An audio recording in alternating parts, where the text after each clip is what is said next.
Hello, everyone. Hi.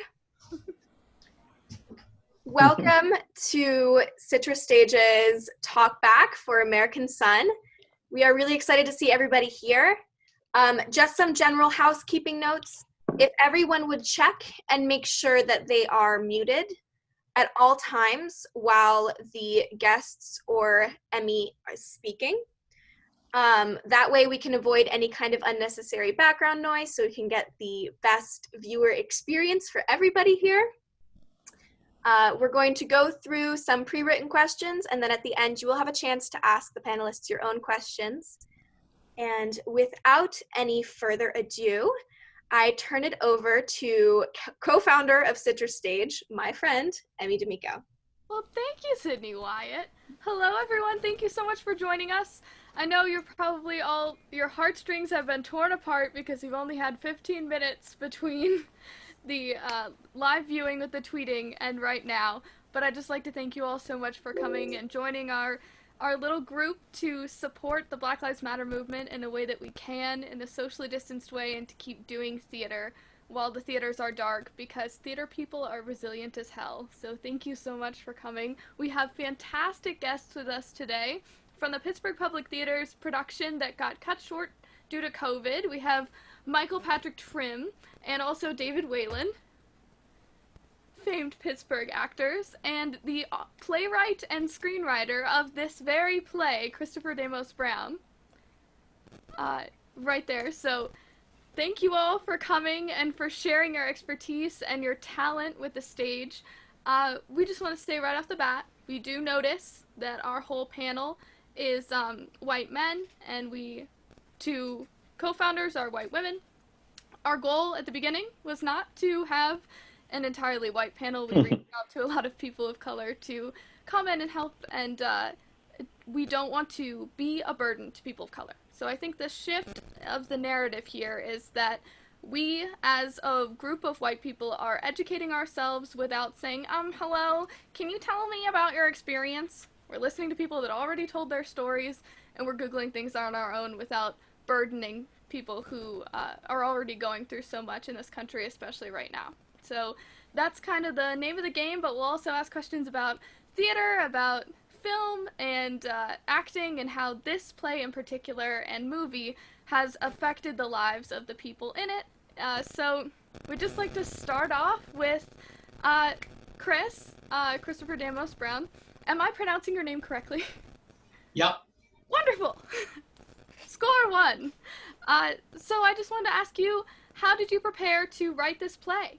You're diving into every single corner of every aspect of this argument. You have police coming and telling their story. You have the white father. You have the black mother, the black cop. Obviously, you can't be all four of those things. So what did you do to really gather a group of people to give you opinions on how they perceive this issue? Well, I think as any writer does, I draw from life experience, and I did quite a bit of research for the play. So I spoke to police officers. I was lucky enough to have three very good friends who happen to be African-American women who are very successful in their respective fields and happen to be married to white men. And they were kind enough to allow me to interview them extensively about very personal aspects of their lives. But part of the craft of writing is getting outside of your own silo of experience in order to write somebody else's experience. If a writer can only write her or his own experience, we're all kind of screwed because it's going to be hard to have art. I was just watching the first episode of Mrs. America tonight, and one of my very favorite writers in America, Tanya Barfield, is an African-American writer, a wonderful writer for the stage, has a brilliant scene at the start of it that's about a waspy, it's actually a dramatization of an imaginary conversation between Phyllis Schlafly and her husband. And it's about as great a scene of wasps interacting in a loving way that I've ever seen by an African American woman. So that's, you know, way outside Tanya's silo, but she obviously found a way to do it. So, you know, that, I think that's just part of how writers work, is the use of their experience and research. That's amazing. So I know that you are not always just a theater person. You are a trial lawyer in Miami. So I just wanted to ask, before we dive into that entire treasure trove of life experience, how did Miami itself impact this play? And why did you choose to set it in Miami? Well, Miami is kind of, at least the way we portray ourselves as as a city on the sort of the cutting edge of American life, in that we are a majority minority city. So, you know, we two-thirds of the people in Miami are Hispanic or African American. Even within those groups, there's incredible diversity. So there are very conservative Hispanics and very liberal Hispanics, very conservative African Americans who are recent immigrants, very liberal African Americans politically, I mean. So we're unlike any city I've ever been in. A lot of our immigration is recent. We're still developing our own accent. We are growing both demographically and culturally. So all of that, and as you know, you all know, if you ever read about Florida, we're just a bizarre, weird place, which, you know, really helps anyone who wants to tell stories. We have, you know, there are a lot of great writers who come from here, and I don't think that's an accident. Marco Ramirez, who some of you may know, he's a writer, a wonderful playwright. He wrote a play called The Royale. He's a writer from, let me think what he's best known for. Orange is the New Black, and what's the biker show? The Sons of Anarchy? Yes, thank you. Terrell Avon McCraney is from here. We're kind of fertile ground for dramatic writers, I think, because it's just a screwy, interesting, wonderful town. That's amazing. I think that Michael and David and I feel that way about Pittsburgh, where yeah, Yun's got a different kind of town too. Yes, we do. my mom is from Altoona, and I spent every year of my childhood with my in Altoona and going to Pittsburgh to see Pirates games. So I feel a real kinship with Pittsburgh. Maybe I'll make a cardboard cutout of you. Put it in the stands. So, speaking of Pittsburgh, I just want to pivot a little to our Pittsburgh guests and ask Michael and David, I know that the Pittsburgh Public was about to release this amazing show to the public, and it got cut short, but you did have previews and you had a student matinee. So I want to ask, how did you go about the talkback with the students afterwards? How did going into giving this show to middle and high school students from Pittsburgh change your perspective of how you were going to present the piece that night or that day? You know, I think what we did, we just told the story that Chris wrote. We didn't pander to these younger audience at all, and they responded in such a profound way, and the talkback was absolutely incredible. No one asked those lines like, you know, how'd you remember all those words? I hate that one. All these young people just had great questions about the relationships, the white, the black, the hierarchy of the police and the FBI, the relationships between an older black cop and a younger white cop. They got everything about it. So it was a real testimony, Chris, to his writing, and our director Justin, who really kind of honed us into the story to make it everyone's story, not just Kendra's story. So it was a pretty remarkable matinee, and we had so many other planned, you know, community nights, everything planned for this production that we weren't able to do because of the, you know, the pandemic. Yeah, Pittsburgh Public Theater did a really good job, at least in the intention of making this play a community-driven story. And part of what they were trying to do was would say, this is not just this story for Pittsburgh, because Pittsburgh is a town that has a good deal of racial tension. It's a town that loves its cops, and it's a town that I think sees itself as like right on the line between maybe conservative and liberal, and kind of sees a lot of, or likes to think of itself as seeing a lot of gray areas. They wanted this to be a story of the community. And so it had, like David said, we had this student matinee, which was great. They reached out to not just schools in general, but they were focusing on schools that have had histories of interactions with cops. There were a lot of inner city schools that were specifically came, and there was a lot of focus on the interaction between them and us in the talkback, so that they could get to ask questions rather than being kind of pushed. Instead of having a lot of pre-recorded or presupposed questions, it was really opened up to them and said, what did you take from this? And that was great. The Pittsburgh Public also was going to have a panel of mothers who were organizing in Pittsburgh against gun violence and not police brutality, but interactions where they had all lost sons and daughters from gun violence, and they were working in the community. They were going to have a panel of these women come and not only talk about this, but also we're going to be doing monologues that they had written after one of our shows about the experience of losing their children to gun violence. And they did they had this whole community outreach kind of built into the play that unfortunately never got to happen. That's a great plan, and I really wish it would have been able to happen, that they would have been able to share their stories with the people of Pittsburgh. But it's great that the public is really committed to doing that. Yeah. Chris, so I wanted to talk about back to your career as a lawyer. I read an interview with you, and you seem like the most interesting person ever. So you started an improv group, and then you learned how to write from that, and then you became a lawyer, and you started your own theater. So what was important about starting your own theater and also practicing law? Like, picking two careers? That sounds amazing. Well, I fell in love with theater actually when I was in college. I had never seen a play until I went to college. I was actually in a play before I ever saw a play. And, as I think with most of us who are involved in theater, there's a moment where you just, you catch the, I hate to even say it now, but you kind of, the contagion gets to you, and you've got it forever. And that happened to me in college.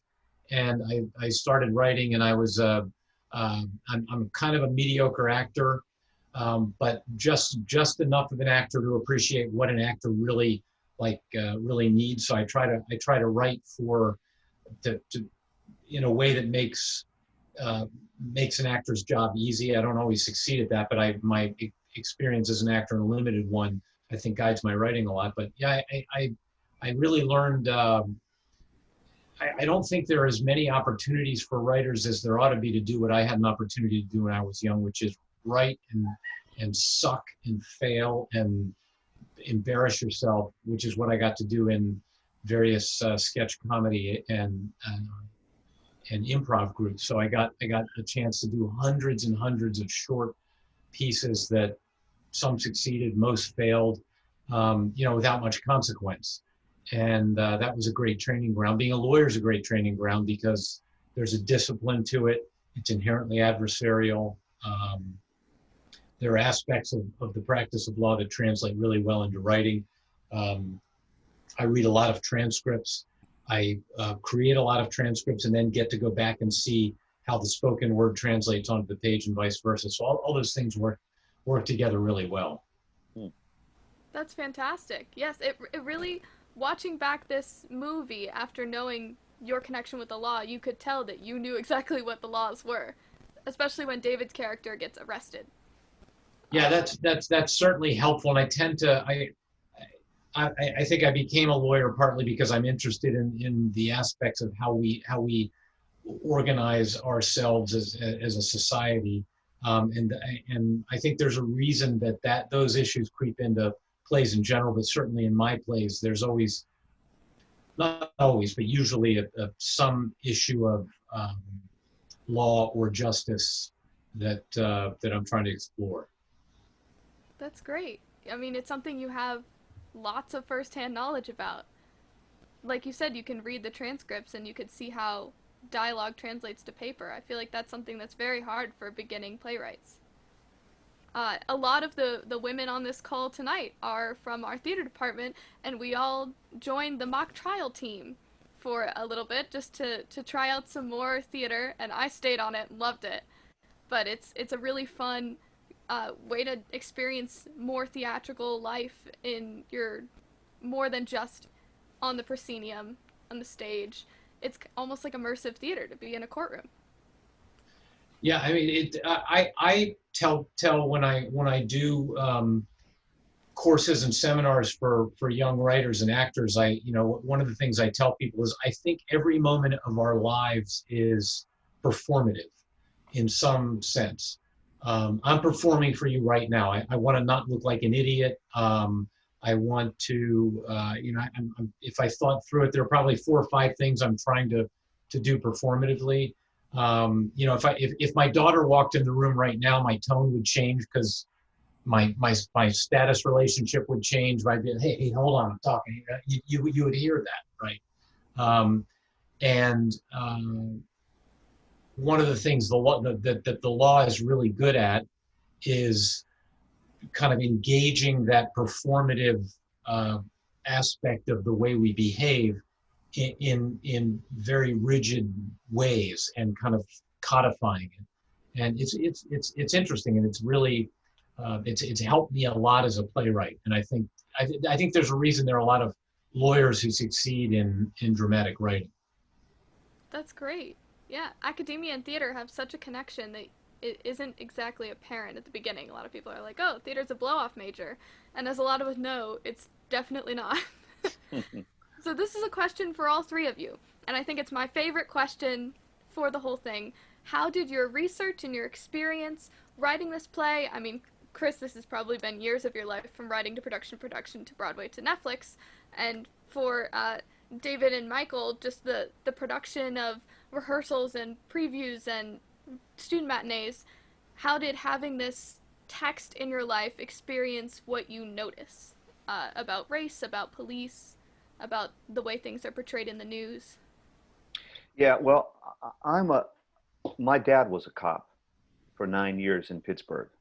So, and that was my early years as a young boy. So I was able to see what my dad went through. Now, luckily for us as a family, he got out of the police force and went into the steel mill for security, which was much better and much less stressful for us and my 5 brothers and sisters and my mom. But I have friends who are detectives in Pittsburgh. And so I reached out to my one buddy who I went to school with, who was a detective in Pittsburgh, and I wanted to, do a drive along with him and get to know it. Even though my character is an FBI agent, I wanted to get into that world. And, some of the things that he mentioned to me that stayed with me was, my character, Scott, has this, I think, just a terrifically written scene where he says, look, if you're driving down the street at 2 a.m. and it's a close call on probable cause, and he goes into what it's like to be on edge as a cop in the morning, and you got to pull someone over, and you don't know. And, hearing from a cop at this time saying that, with the advent, in Pittsburgh in the 90s, Pittsburgh, if you don't know, that whole Pittsburgh, West Virginia, Ohio is a big meth area. So there were times that he says, we just don't know if they're going to come out and do something. So, you're on edge. So that's some of the stuff that these stories that stayed with me, that became fodder for me as I was, trying to build the character along with our director and the actors. So. That's great, David. Yeah. Anyway. Absolutely. So I think the the research that I did in terms of working on Paul Larkin and trying to kind of come to where I found he was best utilized to tell the story in terms of how Justin wanted to tell it in our production, kind of changed because I wasn't really sure what angle and what purpose Paul was going to serve in our production. So I did a lot of kind of general work beforehand, understanding just the precedent of what's been happening over the last 10 years, a lot of major incidents of police and Black interaction, different areas of the country that have seen higher problems with it, stuff like that. Then we got in there and I waited for Justin to kind of tell me what he wanted. And once he described to me his vision that Paul was going to be in our production, the idea of a cop who really does want to do a good job and really does want to, in some way, part of his job is to help this woman, but does not want to listen and does not want to learn and doesn't want to come outside of his own bubble of what he thinks that means. I decided that instead of going in and doing a lot of work with cops, what I wanted to do was do a lot of work on my own, as if I were a cop. And I spent nights after rehearsal driving through an area of town called the Hill District in Pittsburgh, which is predominantly historically Black area that was disenfranchised at a very early time, like 50, 60, 70 years ago in Pittsburgh, and it's really never been able to come back. And a lot of when you're growing up a white kid in, North Hills, which is north of the city, everyone's like, don't go to the Hill District. So I spent a lot of time driving through, trying to get my head around what it would be like to be a cop who has no sense of interaction with Black people and the horror stories that would come out and things of that sort. And then the rest came from being around the table with the people of color in our cast, literally trading life experience stories to try to get the other side of it, and it developed in rehearsal. So you investigated all the different angles of it, not just your characters? Yeah. I think for me, the best way to do it was that in a play like this that Chris has written where it's so clearly social justice is part of the play, it is a disservice to only want to know your character's point of view. You have to know your character's point of view so you can tell it honestly and so you can give them real empathy. But if you only come in going, I don't care about you, I'm just going to learn about mine, then you can't tell the story effectively. I saw on your website, Michael, that your tagline is that you portray characters who are seen as like mustache twirlers as people who are genuine and who have a point of view. How did you go about this specific character from an empathy standpoint, and has having this mindset and this theatrical everyone is a character that you could play headspace changed your empathy as a person? That's a pretty big question.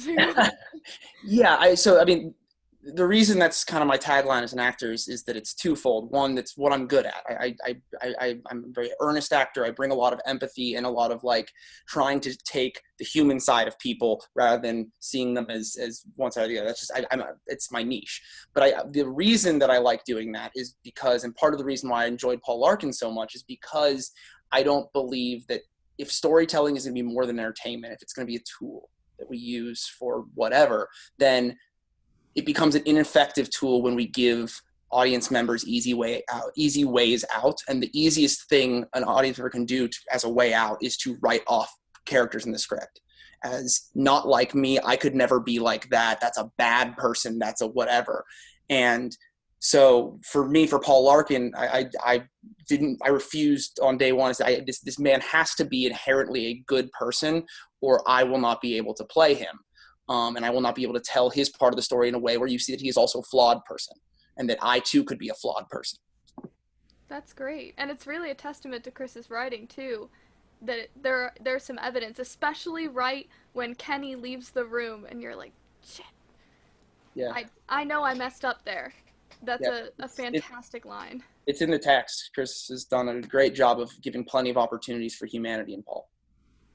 So, Chris, I want to ask you, you took this play from a regional theater to then Broadway and then Netflix, and it's the same cast as Broadway and Netflix, and it's the same set designer, and it's, when you watch it, I mean, it feels like you're watching a play that's been filmed. So how can a play be cinematic,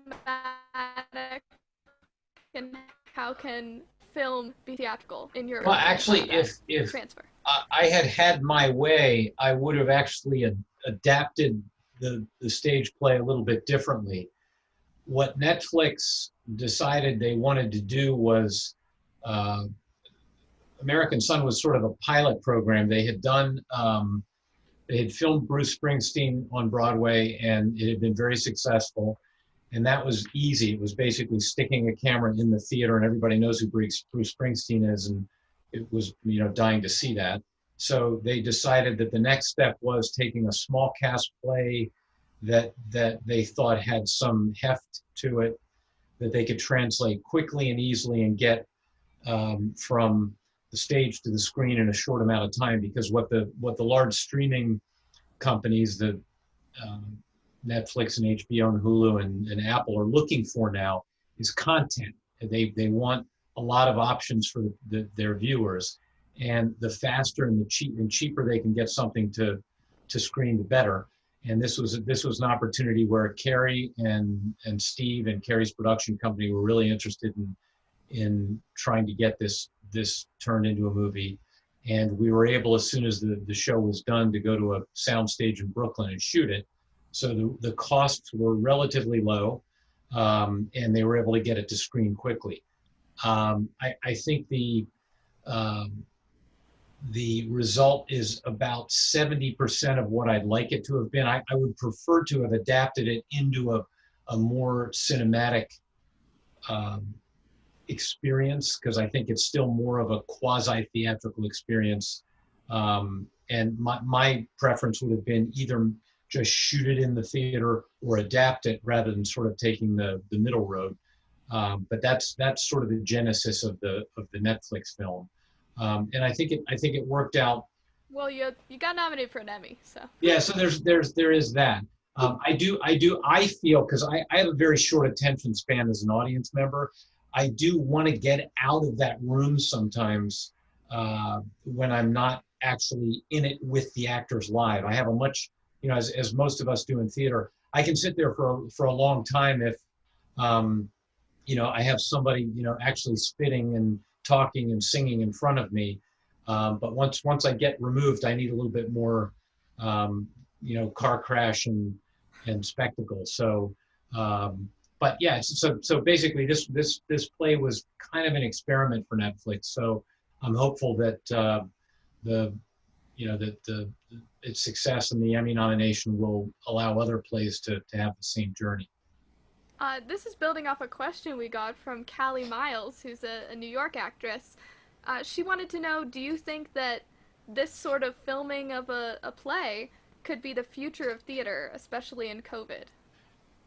Yes and no. Let me tell you, and this is sort of a concern I have about theater right now. I know everybody's hurting. I'm a co-founder of a theater company here, and we're feeling the pain. And I see what a lot of theaters are doing is trying to remain relevant by doing things that are outside of what we're used to doing, you know, live readings and Zoom, kind of quasi-Zoom productions. Not like this. This is different. This is, you know, this is what Zoom's made for. But what worries me is there's no getting around. You cannot escape the fact that what makes theater, what makes people willing to pay, you know, 4 months of your Hulu, HBO membership to go to one night of a performance, is the fact that you're right there with the people. You can't escape that. There's no getting around. That's what we are. That's what we do. That's the drug we sell. And if we start diluting that drug, it worries me a little bit. So I have a concern that if I don't want regional theaters to get so panicked that they start trying to do, you know, a Raisin in the Sun by Zoom, and, you know, try to convince people that that's anywhere near the same experience as being in the room with the actors when you see it. You know, Hamilton, as great as it was, I was lucky enough to see it live on Broadway. It ain't half as good as it was on Broadway. I mean, it's a different experience. You know, that's what makes theater. Part of it is sitting in the room with I everyone. think not part of it. I think that's 80% of it. Absolutely. Could So not agree more. Michael and David, you are both stage actors. I know, David, you have a pretty expansive film IMDb page, and Michael, if you have any film experience, what made you take the jump from film to theater, theater to film, and how does that affect your process as an actor? And which do you think better? For me, you know, I mean, I know a lot of actors say this, but it's always about just finding the truth of the moments of the scene and the story. So, and of course, you know, on a film, right, the camera's right there, so you don't have to do too much. You just got to be.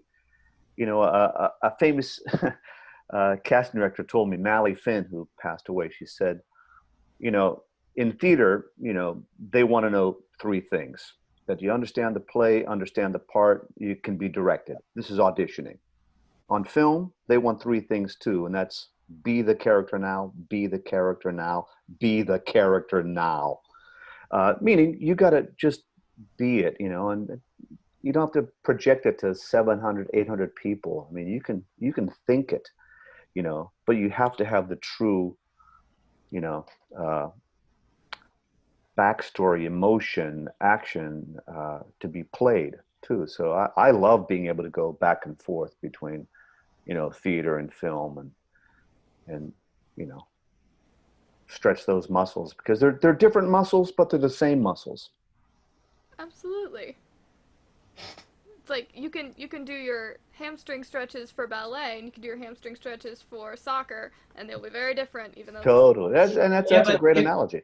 Can I add something? You know, David, you're right. It's be the character now, but it's also be the character now, but you got 7 to 10 chances to be the character now. Oh no, I'm talking about auditioning. Yeah. Oh.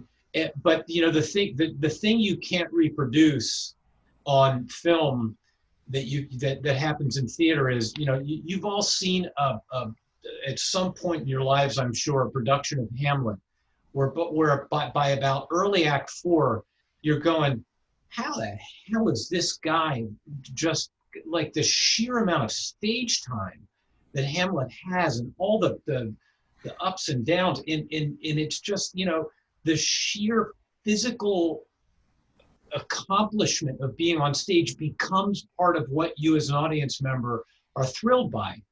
You don't get that in a film, because you're not watching it in real. You're not watching the human being undergo that experience in real time, and you know it's artificial. That's what happens in theater, is watching someone walk out there and not have a chance to do it over again. It's you know, they're surfing the waves in front of you, and that's part of what makes it so thrilling and fantastic, I think, subconsciously. There's an athletic, Totally agree. moment. Yeah. It adds stakes that you just, it's captivating in a different way. Absolutely, yeah. Like a mental exercise to have to do that over and over again. So something I want to ask about the production rooms of both of these productions that you've been a part of. How did your directors and your stage managers bring in the voices of people of color? Were there obviously half the cast is black, but were there people that were coming in to educate about the history of race, or people that were coming in to talk to you and tell their stories? How did your production companies facilitate giving everyone the same kind of information as a baseline? We at Pittsburgh Public Theater, our production was very, very focused on not just having everybody in the room be able to bring a very multitude of experiences, but they did a good job of saying, okay, we're going to have the members of the community come in and talk, and come in and be, you know, part of the process, almost like quasi dramaturgs. One of the mothers I spoke about was actually advising the artistic director, who was not the director of the show, but the artistic director, Mariah C. Kaminsky, was advising her on how to do outreach, who to market these things to, what messages should be focused on. She was in the room for at least one. I don't remember if she was in for more than one, David, but at least one run through, and she was giving kind of notes to Mariah and Justin about what she saw. So there was a big push to not just be like this pressure cooker of artists. They wanted people from the community who were people of color and to come in and have a say. Yeah, I totally. And, you know, Justin, an African-American director, we had his assistant director is African-American student at Point Park University, which is a performing arts school in Pittsburgh. Our ASM, Shaman McCune. We had, it was such an open room in that way. So Justin created this, this room where we could talk and not be fearful about anything that people were uncomfortable with race or with relationships. It was a real incubator of a rehearsal process, which was important because it touches on, you know, sometimes deep-seated feelings of race that, you know, you think you don't have as a white person, that, you know, it's just part of who you are, and you try to get better. And Justin embraced that and was not fearful of that, which made us as actors be not fearful, which was. I don't know if you felt this, David, but I think that it was one of the most, in a really good way, the most uncomfortable opening process of table work I've ever been a part of. Yeah. Because there was, from moment one, there were things that were being discussed and kind of trying to be really respectful of everybody else, but wanting to get each other's points across immediately in the table work and the issues this play unfolds. We were kind of, everyone was bringing in their own things, and it immediately ratcheted the stakes up to this point where I was like, I've never been so exhausted coming away from 2 days of table work. And I thought the whole process was going to be like, and then we get in the room and you get a little more air under you, but it said something to, again, how Justin was like, we're going to get this stuff out on the table today. No, pardon my French, pussyfooting around it, because that's the only way this play works. It's great. Yeah. And after you've been in the room, I know both of you just kind of crash landed. This play came to a crashing halt, and then the height of this new resurgence of the Black Lives Matter movement hit our country. I mean, David, your last line in the play is "I can't breathe." Yeah. Yeah. How has being in this play shaped your view of the Black Lives Matter movement now, and have you been doing anything to advocate or listen or learn? Yeah, I think I've always felt like I was an emphatic person in my life, but it's even made me be really open and really, as like a Hamlet, hold the mirror up to nature and take a look at myself and say, you know what? That's not good, Dave. And I can be better. And so the experience of working on that play, and then of course having it stop, and then coming back and seeing the murder of George Floyd on national television, the murder of this man, it was like, oh my God, I gotta be part of it. So, I've been volunteering when I can here in the community that I live in now. I don't live in Pittsburgh, I think, but I travel all over the country. But I'm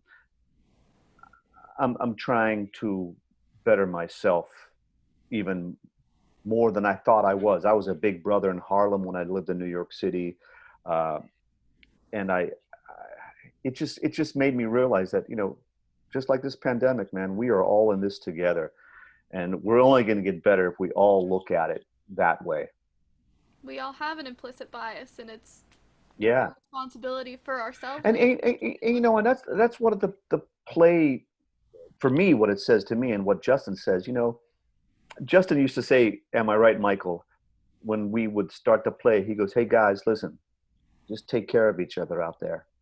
And I thought that was such a great thing to say as not only actors, but as humans. So that stayed with me, and I thank Justin for that, and I thank Chris for this incredible play, and of course the cast member and the group of artists that will help bring it together, because it's made me better, and I'm trying to get better. That's for damn sure. Absolutely. It felt prescient, and it felt like the conversations and the knee-jerk reactions that I had around that table on day one and throughout the rehearsal process of being like, oh, hey, don't say that about me, in my, race or whatever, were really the first kind of gambits of what needed to happen and when the play closed. And it kind of went to the back of your mind. And then you got caught up with the COVID-19. And then this came back in the Black Lives Matter movement. And then there's this movement to really teach active anti-racism. It was a surreal experience to be like, oh my God, that's what we were, and that's what was happening. And it was like, it was easier a little bit to kind of swallow my ego because I had already had to do that in the first couple of weeks of rehearsal. And so you were like, okay, so this is, it was an easier way to jump into it, both feet on the ground, rather than having to go through the process I did in rehearsal, which was like, wait a minute, you can't say that about me, or I'm not wrong, or I'm not racist, or, I have Black friends, or whatever it is. You have to find a way to not let that ego in you bubble up. And the play, weirdly, 2 months before was the first start in that without me even knowing it. Absolutely. It set you up for success. And Chris, how have you experienced this? You wrote a beautiful piece of theater, and now it's receiving very large national attention because it got nominated for an Emmy Award. How have you been facing this? I don't want to say that it's a new phenomenon, but it's a new recognition of an old phenomenon. How have you been engaging with your community during this time as a person who has created this beautiful piece of art?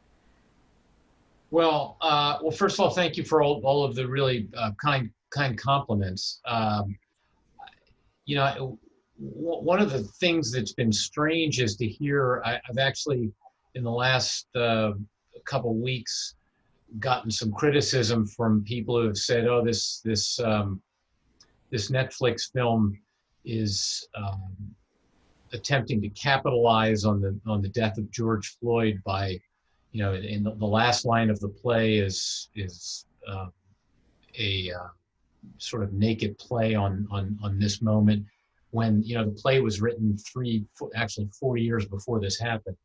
And I was surprised when the Broadway producers kind of approached me about doing it.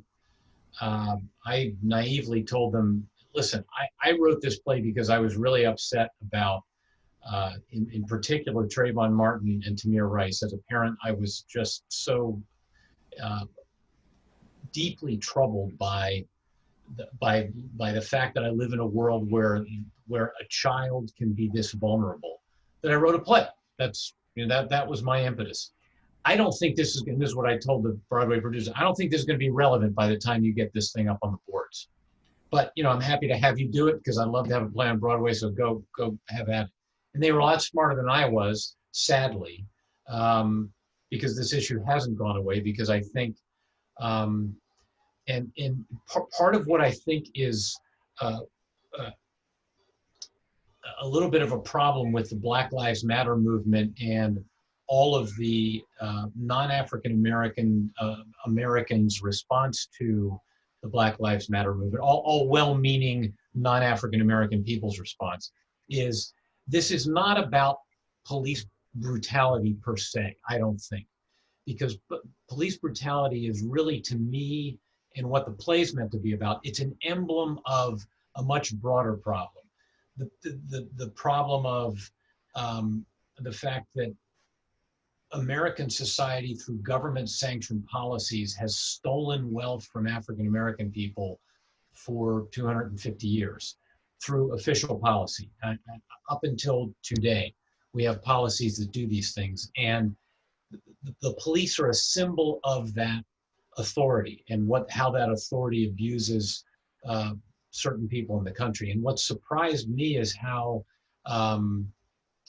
to circle back to your question, what's kind of surprised me is, I just wrote, I think if the advice I would give if any of you are writers on the line is, just write what you feel. Don't ever think you're going to write a play that, gosh, this is what Steppenwolf wants to have done, or this is what Pittsburgh Public will do if I write it, or this will get my play to Broadway. You just got to write what comes out of your heart, and where it goes, it goes.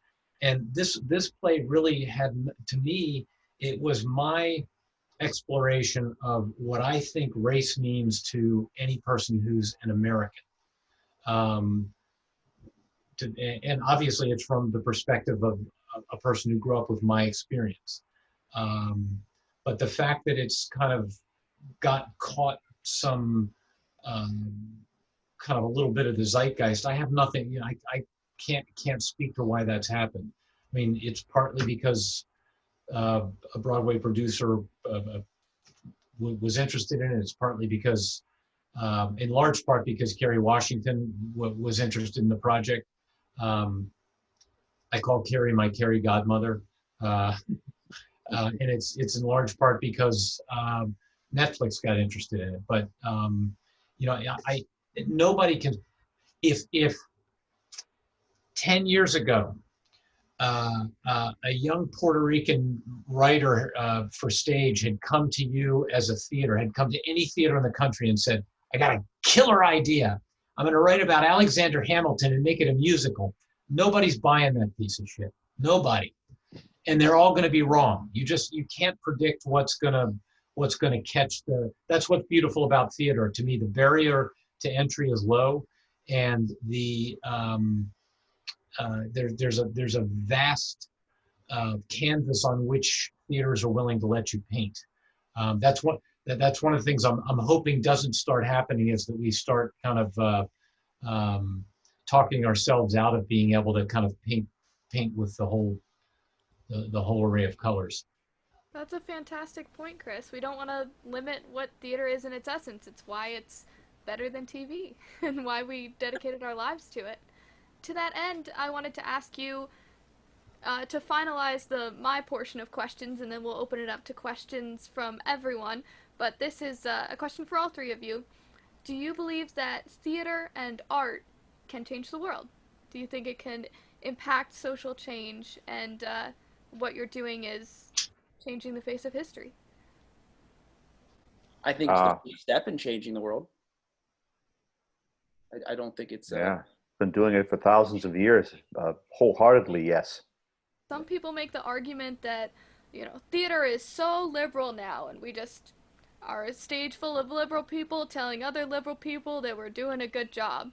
And I think that this play specifically pokes at that, and isn't just patting your audience on the back. Do you have anything to say about that, specifically pertaining to this play? I actually, I don't think theater changes the world in the way we all think it does. I think a lot of people in the theater world think that a play that's about like this, that's about a particular issue, is going to change a lot of people's minds. I don't think a play like this changes many people's minds. I think the way that art changes the world is much more harder to put our finger on than we think it is. And I wish theaters were a little less concerned about it, frankly. I wish we were more concerned about just ripping people's hearts out and making people laugh like motherfuckers, and just making people have a great, rich feeling, because that's how you change people's world and change people's lives. You do it. I always say that my goal with any play, and certainly this play, is to hit your head through your heart. And if a play is hitting you through the head, I'd rather read an essay. When the play Ruined came out, I went and saw Ruined in Seattle, and I heard so many people saying, this is such a great play about women's issues and genital mutilation, and I've learned about this issue from a play. And I would tell people, that's a really bad use of $65. You could go online and learn a lot more about female genital mutilation in an article from Foreign Affairs for free. The reason to go see this play is because these performances will rock your heart, and you'll never forget that. And it does something to you as a human being that reading an essay can't do. And so I think theater changes the world in that way. And I wish theater makers were more concerned about. I'm dying to see a play about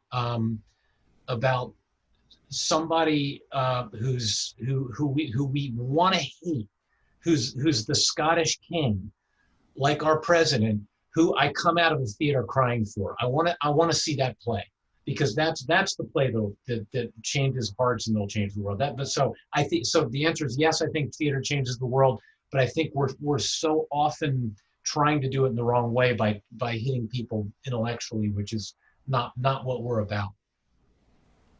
That's a fantastic viewpoint. I mean, we founded Citrustage because through working, I was an intern at the Pittsburgh Public. That's how I know Michael and David. I was a community outreach individual, and I interned there in that office, and I wanted to make sure that the people who were impacted by this art got a chance to see it and to participate in it. And we started Citrustage because we realized that all of our on-campus productions were pretty much just seen by students and faculty and people who worked on the campus. And we live in a food desert. High Point, North Carolina is a very poor town that it used to be the furniture capital of the world, and now all of the manufacturing has gone overseas. So the university is a private university, it's fairly wealthy, and the town is very much not, and there's this disparity. So we started Citrustage so that we could bring a fresh, new perspective on theater that connected our town to our campus and made them one, so there wasn't this animosity between the townies and the university and people connecting. And like you said, a Scottish play where we come and we root for Macbeth is very much up Michael's alley, with rooting for the antagonist. Do you have anything you'd like to say about how theater can change the world, Michael? Yeah, I think Chris hit the nail on the head. It's why I said that I think it's the first step in changing the world, but we put so much pressure on theater to be every step in the process. And I think theater's job, and David said, is you hold up a mirror, but you don't hold up a mirror by intellectually pointing out all of the things. You hold up a mirror by saying, feel the way this person feels, feel this experience, but be able to do it safely. And the inspiration, the way that just tears your heart out, rips your guts out, is what makes that person later decide to do the thing that changes the world. It's the thing that makes the person run for office. I mean, there's a bunch of reasons, but the way that it takes you and forces you to see other people's points of view and feel what they feel is the way that it changes the world. Not because it's teaching in such a two-step process sort of thing. But I think to your point, the best way to do that, and why I believe what I believe, is that you have to push them to see the people that they don't want to agree with, no matter what end of the spectrum it is, as their neighbors, as their friends, as themselves. Because otherwise you won't be inspired by anything. You'll just go, yeah, I've seen this before. I don't like that guy. That guy's okay, but he was the dick to me in high school or whatever. Like, you write them off. Absolutely. I definitely think that. David, do you have any more things to say on this topic before we open it up to questions from No, I mean, just that it changed my life. That's all I can say. Yeah, we don't all have to be politicians. Everyone has their own talents and can contribute them. If your talent is inspiration, that can change the world too. So, audience out there, hi! Do you have any questions that you'd like to ask? You can use the little raise your hand function. It took me about 6 weeks of online classes to figure out where it is. So, Sydney, our stage manager, would you like to explain that a little bit? Hi, yes. So to raise your hand, you need to go into the participants panel, and there should be a button. I can't see it and tell you exactly where it is because I am the host, but I promise you it's there. Left of the chat. It's left of the chat. And if you can't find it and you are technically challenged like myself, feel free to send your question in the chat or just turn on your video and raise your hand and we can call on you that way. So does anyone have any questions? Yes, Shreya. I hope I pronounced that correctly. I wanted to thank you all for being here. So one of the things that I noticed that this touched really well on were the complexities of the racial injustice. So I just wanted to ask all of you actually, how frustrating was it to go through the writing process and be so confronted by everything at once, and also by acting you can't get away from one perspective. So how did you work through that and like connect with your character, even if it's something that is so hard to connect on just because the issues are so relevant? So what's the difference between like a more standard play that is more lighthearted and a more politically charged play? How does your process change for that? It doesn't really change that much for me. I mean, we're still actors on the script going after what we want, you know. And the one thing I will say is that, you know, in this play, yes, it brings up some dark things that might be inside each and every one of us, prejudice for I think for every character. But you know, Justin was like, let's all start from a place of love, you know, for my character and for Kendra. You know, you guys loved each other. You have a beautiful son together. Let's, you know, don't ever forget that as the play gets heated, you know. So those are important things. So I think, you know, it doesn't really matter to me whether it's a comedy or drama, as long as we're all going after what we think our characters should go after, which makes it really exciting and alive. And not be fearful, you know, and not be afraid to fail, you know, in rehearsal, and dare to be stupid, you know, all those things that you should do as an actor, and try not to be, you know, trying not to be correct or please in rehearsal to please the director. I think it's, you know, you got to keep going after what your character wants, and not be fearful of it. We can definitely learn a lot from Weird Al Yankovic. Anyways, I don't know if I answered the question, but that's my process. Absolutely, you're honest to the character no matter what the play. Yeah. I guess it's similar to the film question. Michael and Chris, did you have anything that you'd like to say about the difference between a more lighthearted play and something politically charged that kind of weighs on you? Well, yeah, I think what Shreya may have been asking is, you know, how do you approach a character? I think she was asking more about an actor, but I can tell you as a writer, how do I approach somebody I find reprehensible? And that's one of my favorite parts of writing. So right now I'm writing a play that involves a character that's truly detestable. I mean, and the more I write, the darker I try to get with this person. So think about it this way. Haven't you ever wished, I wish all the time when I'm dealing with somebody who believes in some crazy conspiracy theory or just makes something up, how awesome would it be if I were freed up to just say anything I wanted and do anything I wanted without any consequence? I you know, so sometimes, you know, when I try to think as a writer, I try to indulge the impulses that must be so fun for other people to get to indulge.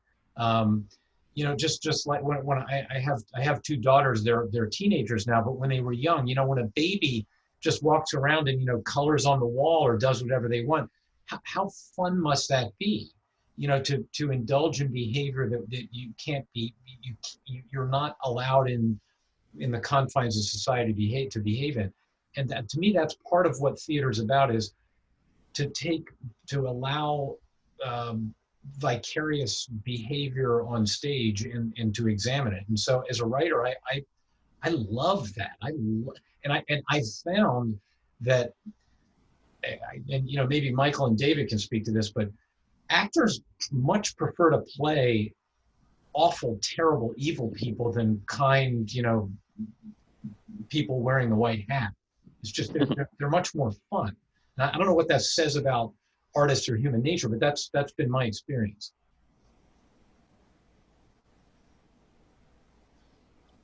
Absolutely, it's a different kind of person, and the idea of play and being free, and that contradicting society's idea that you should be structured and rigid, and human nature versus societal nature is a lot of what theater holds the mirror up to. Do we have any more questions? Shreya, that was a great question. Thank you. Scott, do you have a question? And then LJ, you can go right after. Just a question for Chris, and I hear as a follow-up to this question about being free and creating yourself as a new character. I want to ask about your transition from a trial lawyer, if I understand that correctly. Is that fair? Yes, I still practice law, but So, yes. So my experience as a trial attorney who's now a child advocate organization head is that when I learned to be a trial lawyer, I learned a lot from other people doing really good things in court that surprised me, and you try them on. But if it didn't fit your personality, the jury got that, and you couldn't really you have to be true to yourself. Something that works for someone else but isn't true to you doesn't work.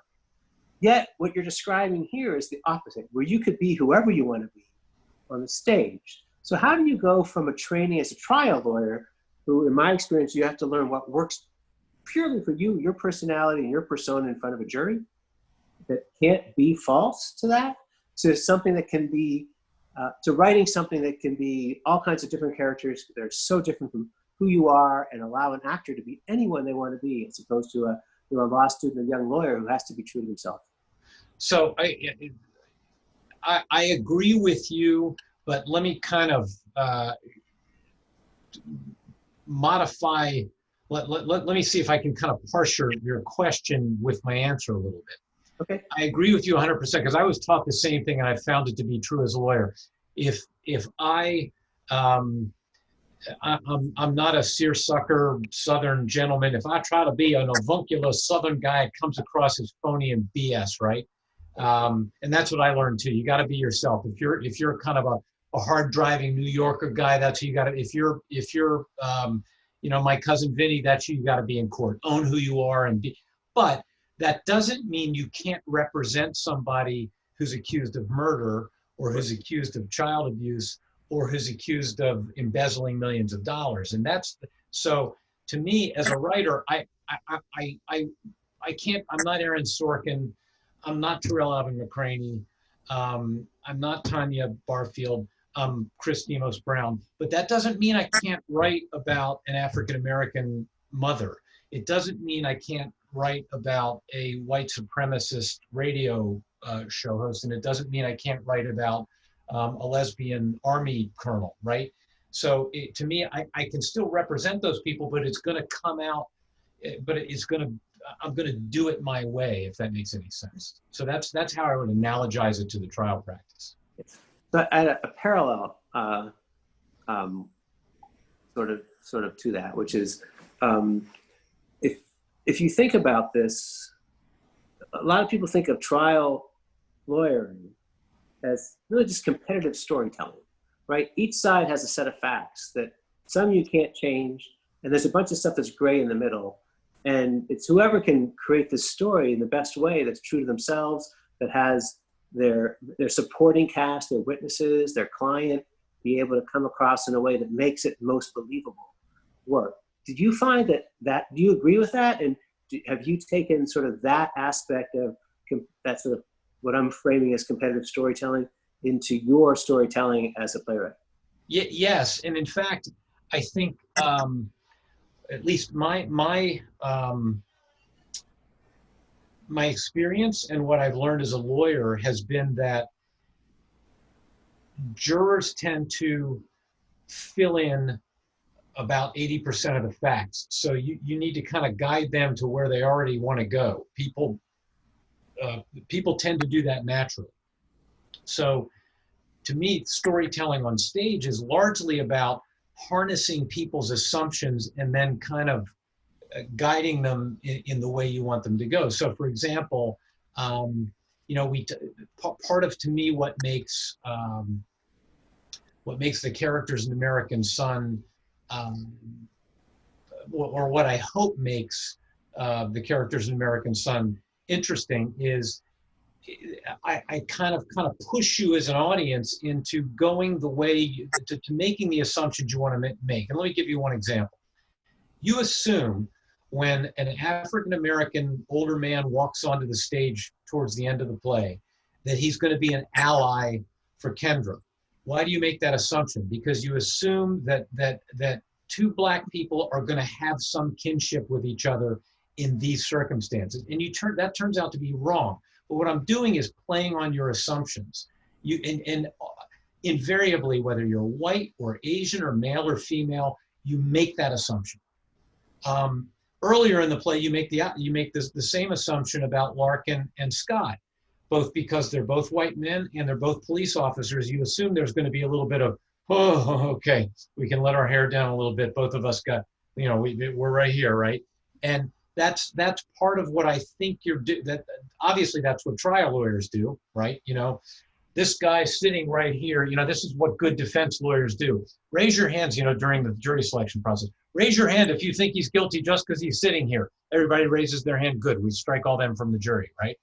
Because you're trying to kind of push people towards their assumptions. And that's what I think a lot of storytelling is about, is let me bring along what and this is why I think good writers have to understand how human beings operate. And this is why a lot of there's